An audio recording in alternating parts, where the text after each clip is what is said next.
The phone call came on a regular Saturday morning. Everything about that day felt normal. I still had the taste of coffee in my mouth and a few sticky notes stuck to my sleeve from rushing around earlier. I had just sat down at my desk, ready to start work, when my phone screen lit up.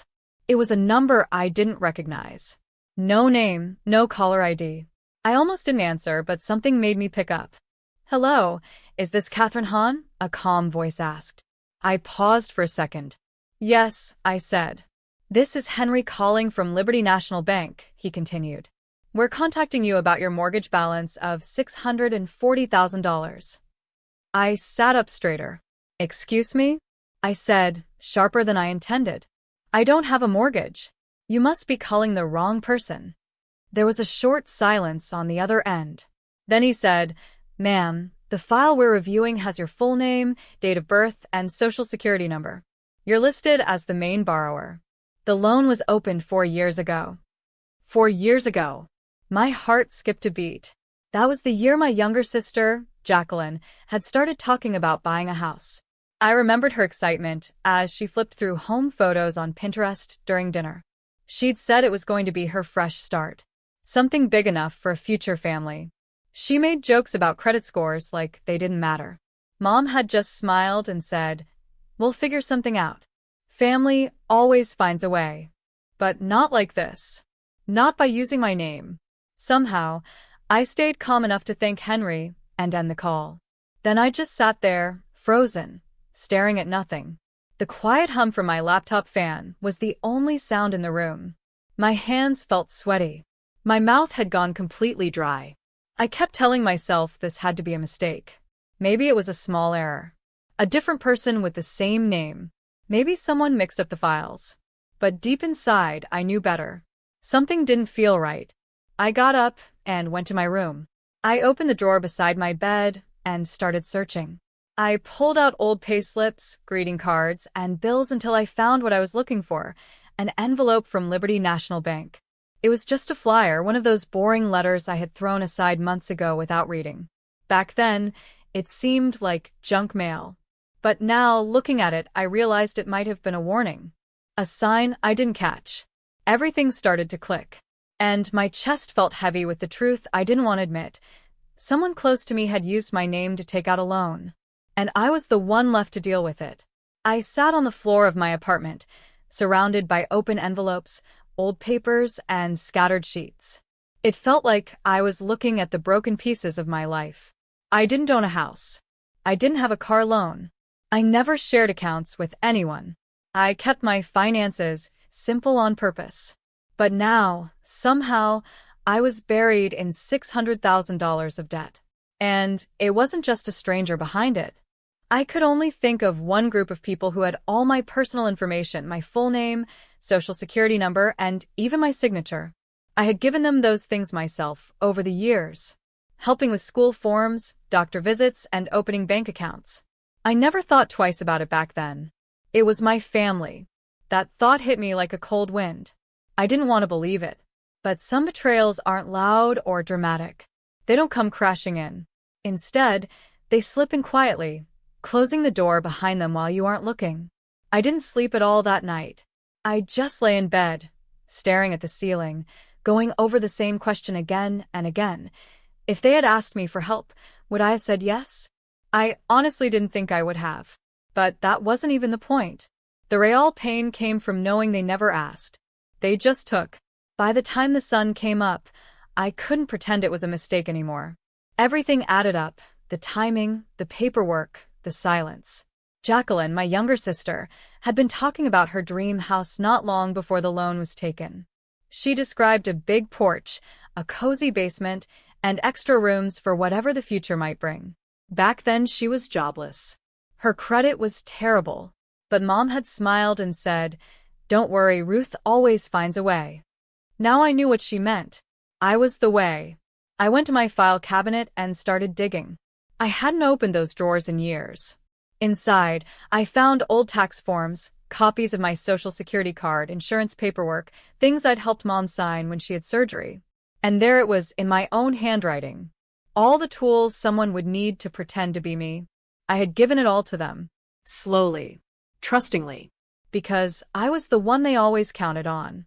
I was the good daughter. The quiet one. The one who fixed problems instead of causing them. Mom used to say it like it was a compliment. Catherine doesn't need help. She's strong. She figures things out. That was the trade-off. Jacqueline got second chances. I got silence. When Jacqueline forgot to clean up, it was, she's just going through a phase. If I forgot something, it was, you should know better, Catherine. When she crashed her car, Dad said, that's what insurance is for. But if I messed up, there was no room for error. Now I saw the truth, and it hurt more than the debt. When I was younger, I once asked Mom if I could have a second-hand laptop for school.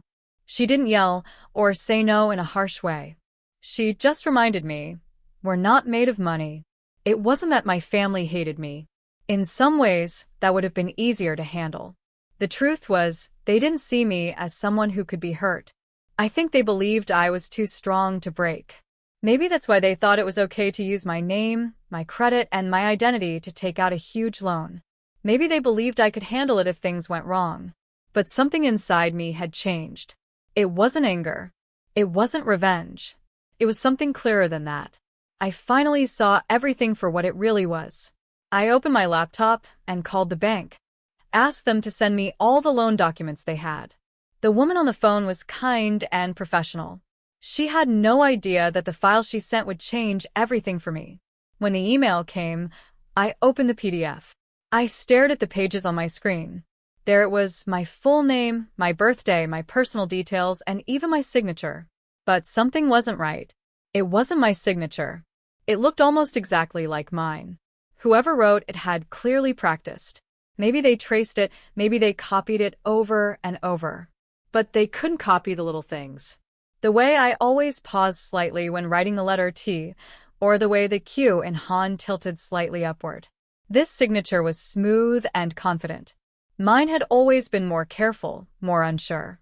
Looking at it felt strange, like I was staring at a version of myself I didn't recognize. It was close enough to fool the bank, close enough to pass legal checks. But it didn't fool me. I knew who wrote it. I knew it had to be Jacqueline. But I didn't call her. I didn't send a message to my parents. I didn't ask them why, or how they could do this to me. I didn't yell, or cry, or beg. I just started gathering evidence. I looked through everything I had. Old tax forms, doctor forms, student loan paperwork I had co-signed when Dad lost his job. I opened every folder I had kept over the last 11 years. And there they were, so many forms with my signature.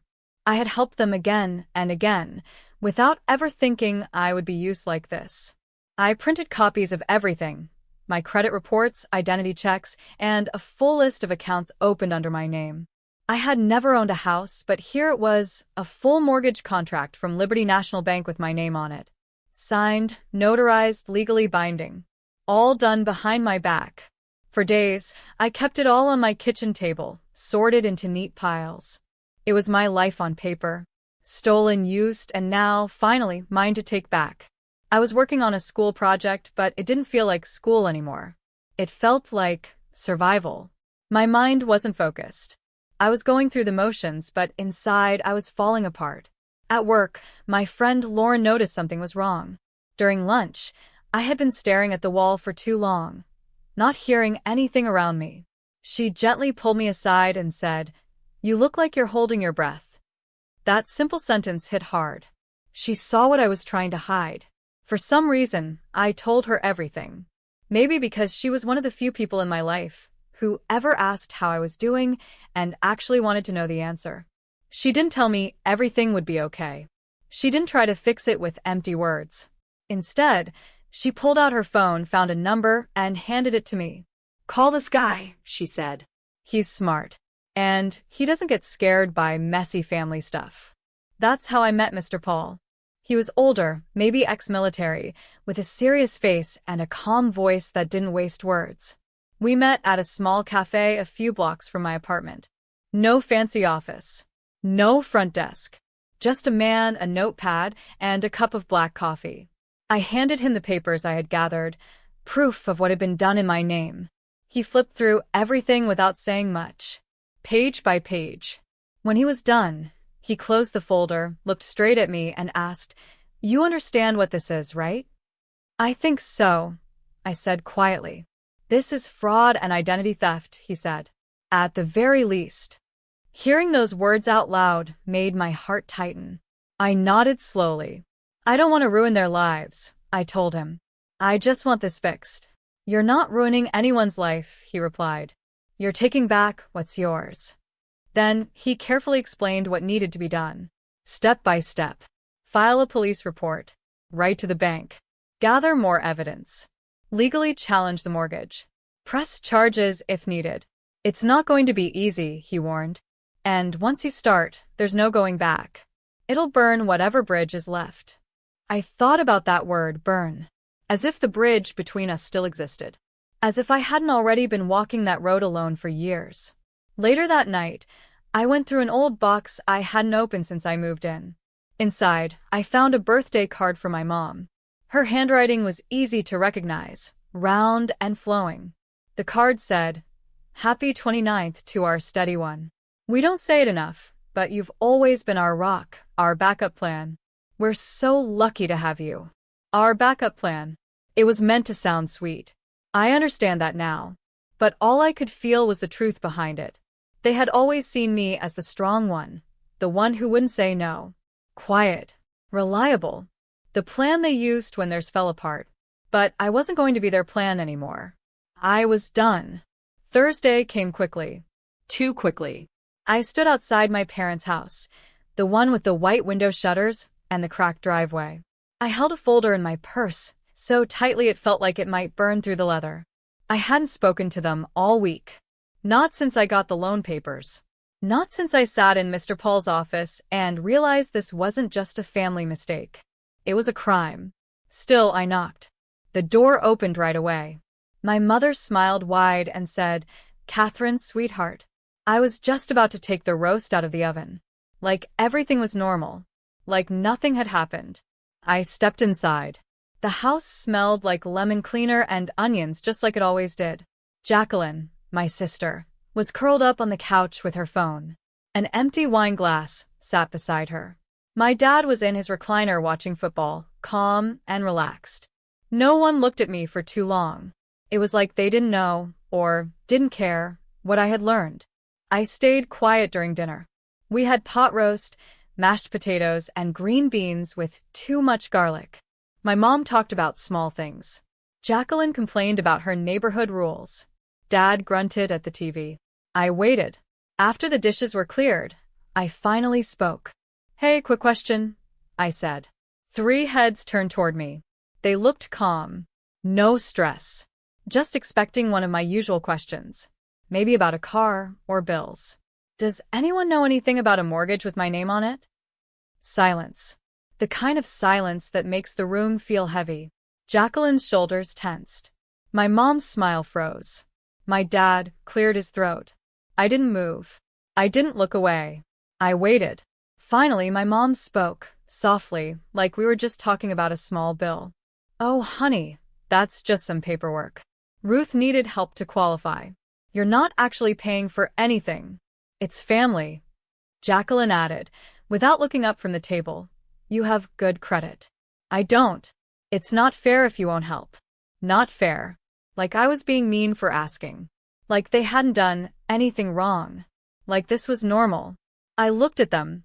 The woman who raised me, the sister I used to protect when she had nightmares, the father who once told me I was his calm during hard times. And I saw it clearly. They didn't think what they did was wrong. They thought it was expected. They believed I should be the one to carry the weight. Quietly. I nodded once. Slowly. My voice calm. "Thanks for explaining." Jacqueline relaxed and went back to her phone. My dad reached for the TV remote. My mom looked like she was finally at peace, like the problem had been handled. But none of them saw what had really changed. They didn't know they had lost me. I was still the same Catherine. Still quiet. Still the one who didn't cause trouble. I hadn't gone to my parents' house to fight. I went to listen, to give them a chance to tell the truth. But instead, they used that chance to explain why what they did was okay. They didn't say sorry. They just made excuses. The next morning, I went to the police station and filed a report. The officer who helped me looked tired, like he had dealt with many family problems before. He was kind but careful. When I handed him the folder that Mr. Paul helped me put together, he read through it slowly. With every page, his face grew more serious.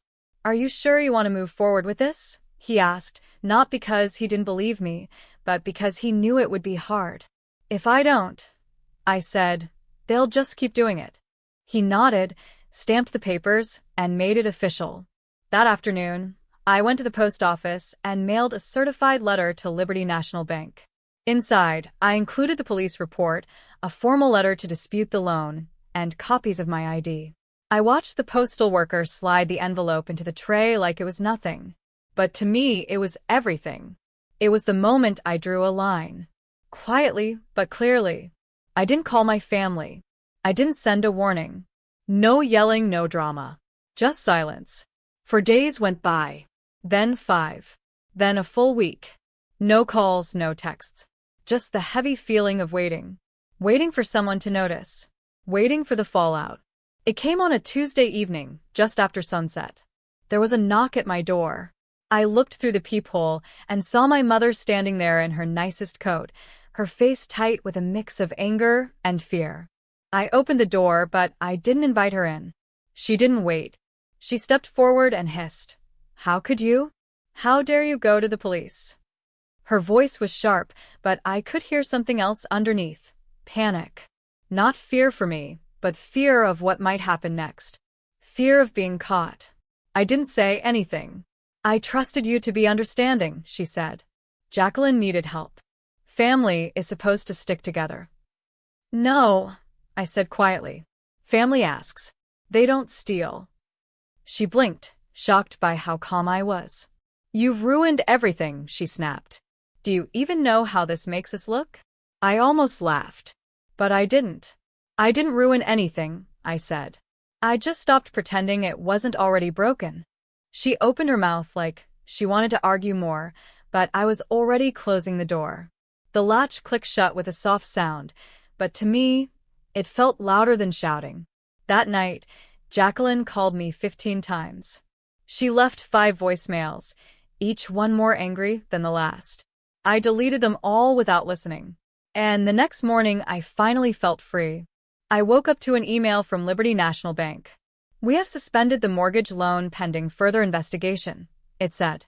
There was a formal apology attached. They were now looking into the notary records and the signature files. My credit score was still damaged, but something had finally started to change. The truth was being seen. I called Mr. Paul. "They're taking it seriously," I told him. "They usually do," he replied. "Especially when you don't yell and just show them the facts." He was right. I hadn't raised my voice. I hadn't begged anyone to believe me. I just stood still and let the truth speak for itself. And somehow that was enough. In the weeks that followed, the silence from my family grew. No more texts. No more invites. No more messages saying I should be thankful for the family I had. They weren't trying to fix anything. They just missed the old version of me, the one who always said yes. But she wasn't there anymore. Instead, I started doing things I had forgotten I enjoyed. I walked to the farmer's market on weekends. I bought flowers for my kitchen table. I read books without checking my phone every 6 minutes. I didn't want revenge. I just wanted space and peace. And for the first time, I finally had both. Months passed. Spring arrived slowly. Trees began to bloom in soft pinks and yellows. It felt like the world was ready to start fresh, even if I wasn't sure I was. I kept things simple. I replied to emails from Mr. Paul. I signed more documents. I checked my credit report often, like it was a weather update I didn't trust yet. The case wasn't closed. The damage was still there. But something inside me had calmed down. My weekends became my own. I walked on trails. I joined a pottery class at the community center. I started volunteering at the local library every Saturday. Nothing big, but all of it was mine. Hours that didn't belong to anyone else. One morning, I was standing behind my small booth at a local art fair. I had filled the table with mugs and bowls I had made myself. They weren't perfect, but they were honest. A woman picked up a small cup labeled Reclamation. It was a little uneven, smooth in some parts, bumpy in others. She looked at me and asked, "Why did you name it that?" I gave a small smile and shrugged. "Because it wasn't supposed to exist," I said. "But it does." She smiled too, paid in cash, and walked away. That night, I sat on my balcony with a cup of tea. For the first time in years, the silence around me felt peaceful. Not the silence of being forgotten, but the silence of being free. And that's when I saw them, my mother, my father, and Jacqueline. They were standing at the edge of the parking lot near my building. Not close, not far. Just waiting. Like they weren't sure whether to come forward or walk away. And for once, I didn't move. I remembered how Jacqueline's makeup was smudged. My dad's shirt was messy and untucked. My mom was holding her purse tightly, like it was the only thing she could hold on to. I walked down the stairs slowly. I wasn't in a rush, and I wasn't hiding. When they saw me, they stopped. "Catherine," my mom said softly. Her voice shook. "We made mistakes, but we're still family." Jacqueline stepped closer. "I just need help. Just for a little while. Please don't shut us out." But I didn't feel angry anymore. I didn't want to yell. I just felt calm and quiet inside. Because I knew the truth. They weren't here because they loved me. They were here because they needed me again. I set my bag down and looked at each of them. Really looked. "I hope," I said gently, "that one day you understand what real family means." They stayed silent. "It's not something you can steal," I continued. "It's not something you can fake or ask for only when it suits you." I reached into my coat pocket and took out a manila envelope. Inside was a copy of the fake mortgage paper, the one with my name and their signatures. Across the top was a red stamp that said void. Behind that, I had also placed something else. An old birthday card. The one that said, "You've always been our backup plan." I handed the envelope to my mom. Her hands shook as she took it. "I'm not angry," I said quietly. "Not anymore." She opened her mouth like she wanted to say something, but I didn't wait. "I'm finally free," I said. "And I'm not coming back." Then I turned around and walked away. My footsteps on the stairs felt louder than any argument. Heavier than any words I could have shouted. At the top of the stairs, I stopped for a second. The wind lifted the edge of my coat. The sun was starting to go down, and long shadows stretched across the parking lot. I whispered to myself, not to them. Sometimes walking away is the loudest thing you can ever say. And I meant every word. They used my name like it belonged to them. But I took it back. I didn't scream. I didn't beg. I just left. And that silence? They couldn't ignore it. If you've ever been treated like the backup plan, you'll understand why I never looked back. Subscribe if you're done being quiet. Some truths aren't said to be forgiven. They're said to be remembered.